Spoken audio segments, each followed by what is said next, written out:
Hello friends, Radhe Radhe. सबको होली की शुभकामनाएं। आज हम फाल्गुन पूर्णिमा व्रत कथा महत्व जानेंगे और कथा एकादशी व्रत का बहुत ज्यादा महत्व माना गया है। हिंदू पंचांग के अनुसार प्रत्येक माह में 2 एकादशी तिथियां आती हैं।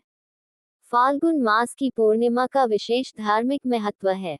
इसे हिंदू साल का अंतिम दिन भी माना जाता है। ये दिन आस्था, विश्वास और धर्म की विजय का प्रतीक है। मान्यता है कि फाल्गुन पूर्णिमा पर व्रत, पूजन और होलिका दहन करने से जीवन की नकारात्मक शक्तियों का नाश होता है और सुख समृद्धि की प्राप्ति होती है। फाल्गुन पूर्णिमा व्रत की पूजा के दौरान हिरण्यकश्यप और भक्त प्रहलाद की इस कथा का पाठ जरूर करें। यहाँ पढ़िए संपूर्ण कथा। फाल्गुन पूर्णिमा की व्रत कथा। फाल्गुन पूर्णिमा व्रत कथा। फाल्गुन पूर्णिमा की व्रत कथा के अनुसार प्राचीन समय में महर्षि कश्यप की पत्नी दिति के गर्भ से 2 पराक्रमी असुर भाइयों हिरण्याक्ष और हिरण्यकश्यप का जन्म हुआ। दोनों अत्यंत शक्तिशाली और महत्वाकांक्षी थे। उन्होंने अपने बल के दम पर देवताओं को परास्त कर स्वर्ग लोक पर अधिकार कर लिया। उनके अत्याचारों से देवता भयभीत हो उठे और चारों ओर अशांति फैल गई। देवताओं की प्रार्थना पर भगवान विष्णु ने वराह अवतार धारण किया और हिरण्याक्ष का वध कर दिया। अपने भाई की मृत्यु से क्रोधित हिरण्यकश्यप ने भगवान विष्णु को अपना घोर शत्रु मान लिया। उसने प्रतिशोध लेने का निश्चय किया और ब्रह्मा जी को प्रसन्न करने के लिए कठोर तपस्या में लीन हो गया। उधर हिरण्यकश्यप की अनुपस्थिति में देवताओं ने दैत्यों पर आक्रमण कर स्वर्ग पर पुनः अधिकार कर लिया। उसी समय हिरण्यकश्यप की पत्नी कयाधु गर्भवती थी। देवराज इंद्र उसे बंदी बनाकर ले जा रहे थे, क्योंकि उन्हें भय था कि उसके गर्भ से भी कोई अत्याचारी असुर जन्म लेगा। मार्ग में देवर्षि नारद मिले। उन्होंने इंद्र को समझाया कि कयाधु के गर्भ में कोई दुष्ट नहीं, बल्कि भगवान विष्णु का परम भक्त जन्म लेने वाला है। नारद जी के वचनों पर विश्वास कर इंद्र ने कयाधु को मुक्त कर दिया। इसके बाद नारद जी कयाधु को अपने आश्रम ले आए। जब तक हिरण्यकश्यप की तपस्या पूरी नहीं हुई, कयाधु वहीं रही। आश्रम में वे नारद जी के उपदेश सुनती रही। भगवान की भक्ति और धर्म की ये बातें गर्भ में पल रहे शिशु के मन में भी समा गई। समय आने पर कयाधु ने एक पुत्र को जन्म दिया, जिसका नाम प्रहलाद रखा गया। इधर हिरण्यकश्यप ने अपनी तपस्या पूर्ण कर ब्रह्मा जी से मनचाहा वरदान प्राप्त किया और अपने राज्य लौट आया।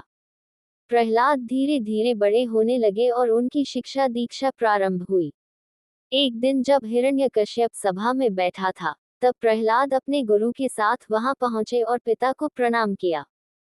प्रसन्न होकर हिरण्यकश्यप ने पूछा, पुत्र, तुम्हें शिक्षा में सबसे श्रेष्ठ क्या ज्ञान मिला है? प्रहलाद ने निडर होकर उत्तर दिया, पिताश्री, मैंने यही सीखा है कि श्रीहरि ही समस्त सृष्टि के पालनहार हैं। वे आदि, मध्य और अंत से रहित हैं। उन्हीं की भक्ति सबसे श्रेष्ठ है।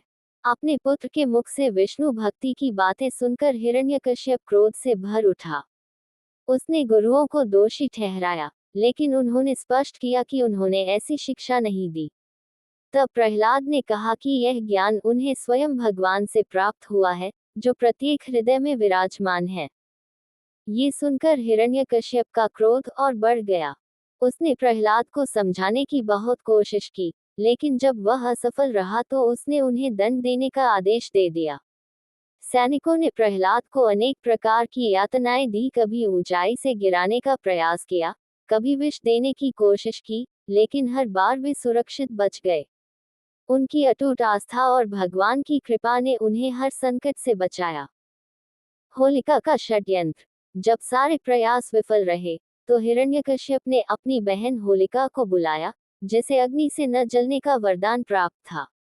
वह प्रहलाद को गोद में लेकर चिता पर बैठ गई, लेकिन परिणाम उल्टा हुआ। होलिका जल गई और प्रहलाद सुरक्षित रहे। खंभे से प्राकट्य।